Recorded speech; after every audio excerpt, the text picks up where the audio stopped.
नमस्कार।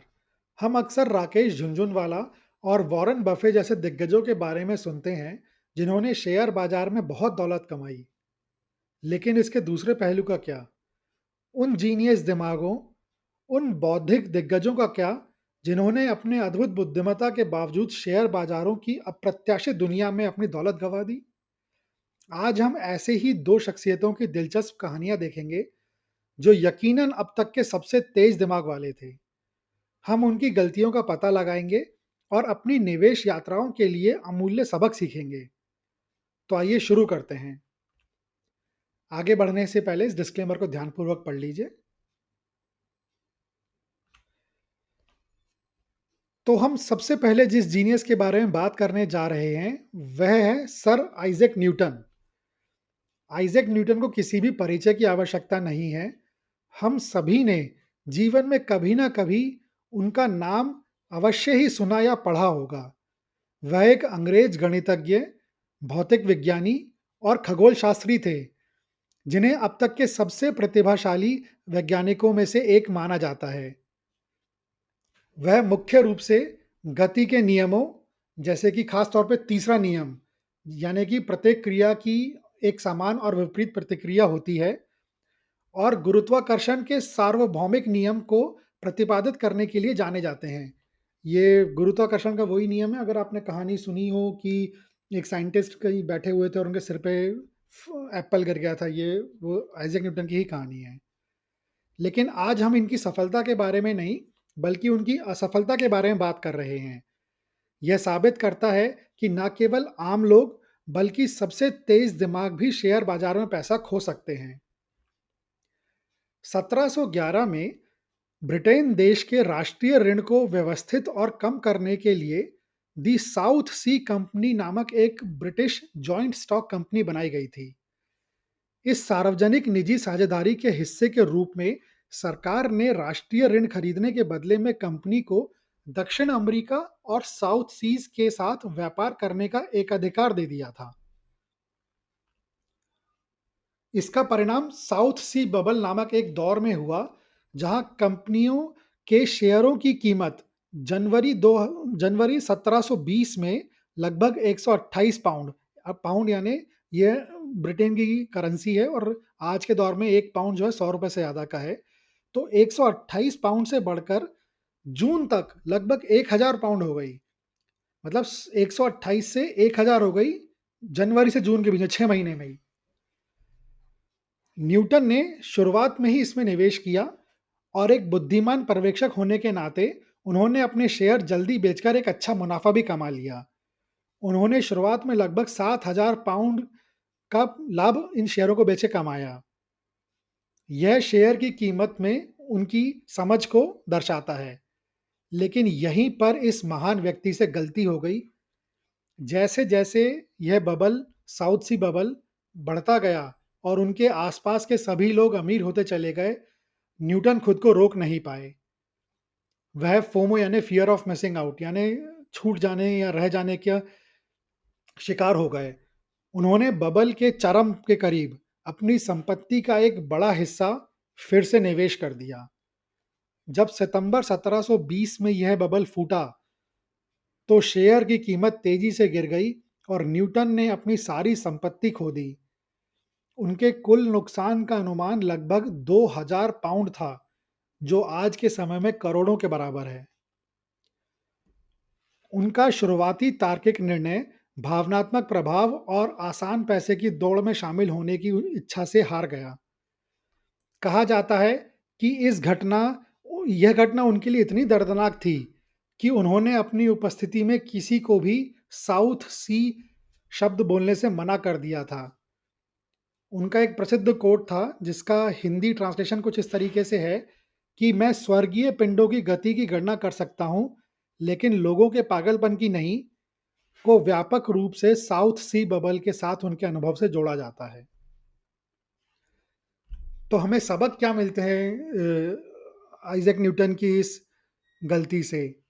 हमें पहला सबक मिलता है कि भीड़ के पागलपन से सावधान रहें।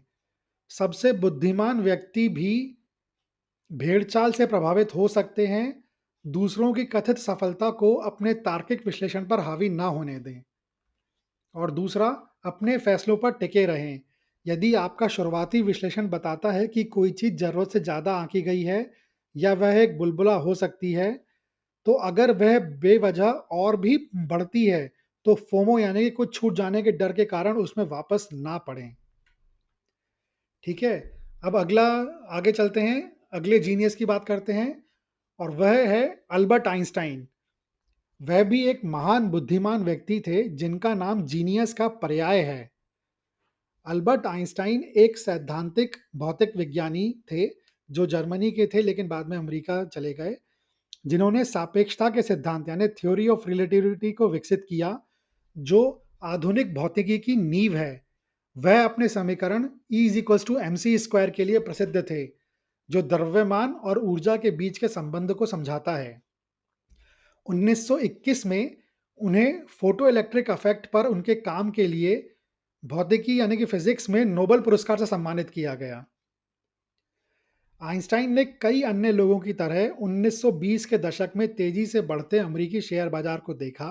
उन्होंने 1921 में अपने नोबेल पुरस्कार की राशि का एक बड़ा हिस्सा शेयरों में निवेश कर दिया। यह व्यापक आशावाद का समय था, जब कई लोगों का मानना था कि शेयर बाजार धन कमाने का एक निश्चित रास्ता है। फिर आया रोरिंग ट्वेंटीज। रोरिंग ट्वेंटीज संयुक्त राज्य अमेरिका में औद्योगिक विस्तार का एक दशक था और इसका अधिकांश लाभ शेयरों सहित अन्य चीजों पर सट्टेबाजी में निवेश किया गया था। बैंक जमा पर मिलने वाली कम ब्याज दरों से निराश होकर कई आम लोगों ने अपनी अपेक्षाकृत छोटी रकम भी स्टॉक ब्रोकरों के पास लगा दी थी। 1929 तक अमेरिकी अर्थव्यवस्था में परेशानी के संकेत दिखने लगे थे।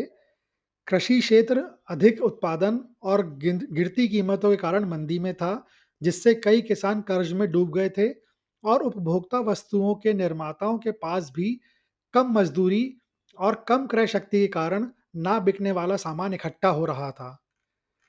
फैक्ट्री मालिकों ने उत्पादन कम कर दिया और कर्मचारियों को नौकरी से निकाल दिया, जिससे मांग और भी कम हो गई। इन सब के बावजूद निवेशकों ने अर्थव्यवस्था के उन क्षेत्रों में शेयर खरीदना जारी रखा जहां उत्पादन घट रहा था और बेरोजगारी बढ़ रही थी। इसलिए शेयरों की खरीद कीमत उनके वास्तविक मूल्य से कहीं ज्यादा हो गई थी। और फिर क्या हुआ? फिर वही हुआ जो हमेशा होता है। फिर आया 1929 का द ग्रेट क्रैश।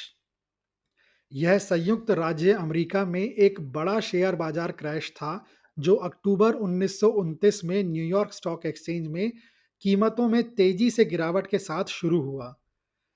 इसने अमेरिकी बैंकिंग प्रणाली में विश्वास की कमी को जन्म दिया और 1939 यानी कि अगले 10 साल तक चले दुनिया भर में ग्रेट डिप्रेशन की शुरुआत को चिन्हित किया, जिससे यह देश के इतिहास में सबसे विनाशकारी क्रैश बन गया। आइंस्टाइन और कई अन्य लोगों ने जो मुख्य गलती की, वह बाजार के गैर गणितीय व्यवहारिक पहलुओं को कम आंकना था। 1929 से पहले का बाजार अत्यधिक सट्टेबाजी, लेवरेज और अंतर्निहित आर्थिक वास्तविकताओं से अलगाव से संचालित था। जब ग्रेट डिप्रेशन आया, जिसकी परिणति कुख्यात 1929 के शेयर बाजार क्रैश में हुई, तो घबराहट में हुई बिकवाली और गिरती अर्थव्यवस्था के कारण मौलिक रूप से अच्छी कंपनियों के मूल्य भी कम हो गए। फिजिक्स में आइंस्टाइन की विश्लेषणात्मक प्रतिभा ने उन्हें ऐसी दूरदर्शिता या भावनात्मक अलगाव से लैस नहीं किया था, जो मानव भय और प्रणालीगत पतन से प्रेरित ऐसे विनाशकारी आर्थिक मंदी से निपटने के लिए जरूरी थी। वह अपने समय की उपज थे, जो एक बड़े बाजार के उन्माद में फंस गए थे। तो इससे हमें सबक क्या मिलता है? अल्बर्ट आइंस्टाइन की इस कहानी से हमें दो सबक मिलते हैं। पहला, बाजार पूरी तरह से तर्कसंगत नहीं है। भौतिकी के नियमों के विपरीत शेयर बाजार मानवीय भावनाओं, भय, लालच और व्यापक आर्थिक घटनाओं से बहुत प्रभावित होता है। केवल तर्क और गणितीय कौशल पर्याप्त नहीं है। और दूसरा, विविधता लाएं और जोखिम को समझें। किसी एक ही तरह की संपत्ति जैसे कि केवल शेयर पर बहुत ज़्यादा निर्भर रहना या प्रणालीगत जोखिमों को समझने में विफल रहना विनाशकारी हो सकता है। ठीक है? तो ये दोनों कहानियाँ हमें बताती हैं कि शेयर बाजार भौतिकी के समान तार्किक, गणितीय सिद्धांतों से नहीं चलता। यह एक जटिल प्रणाली है जो अप्रत्याशित मानवीय भावनाओं, सामूहिक मनोविज्ञान और बाहरी घटनाओं से प्रभावित होती है। एक क्षेत्र में एक प्रतिभाशाली दिमाग का मतलब यह नहीं है कि उसे वित्तीय सट्टेबाजी जैसे पूरी तरह से अलग क्षेत्र में भी फायदा होगा। इसलिए अगर आप भी शेयर बाजार में पैसा खो रहे हैं, तो निराश ना हो, दूसरों की गलतियों से सीखें, खुद को आर्थिक रूप से शिक्षित करें, शेयर बाजार के साथ हमेशा अपडेटेड रहें और अब तक के 2 सबसे महान बुद्धिमान व्यक्तियों की शेयर बाजार की यात्रा से मिली इन 4 सीखों को हमेशा ध्यान रखें। पहली, भीड़ के पागलपन से सावधान रहें। दूसरी, अपने फैसलों पर टिके रहें। तीसरी, बाजार पूरी तरह से तर्कसंगत नहीं है। और चौथी, विविधता लाएं और जोखिम को समझें। ठीक है? तो मेरी तरफ से इस वीडियो में इतना ही। यह वीडियो देखने के लिए धन्यवाद। अगर आपको यह वीडियो अच्छा लगा हो, तो कृपया इसे लाइक करें, शेयर करें, कमेंट करें और चैनल को सब्सक्राइब करें। मैं जल्द ही वापस आऊँगा एक और वीडियो के साथ। तब तक के लिए गुड बाय।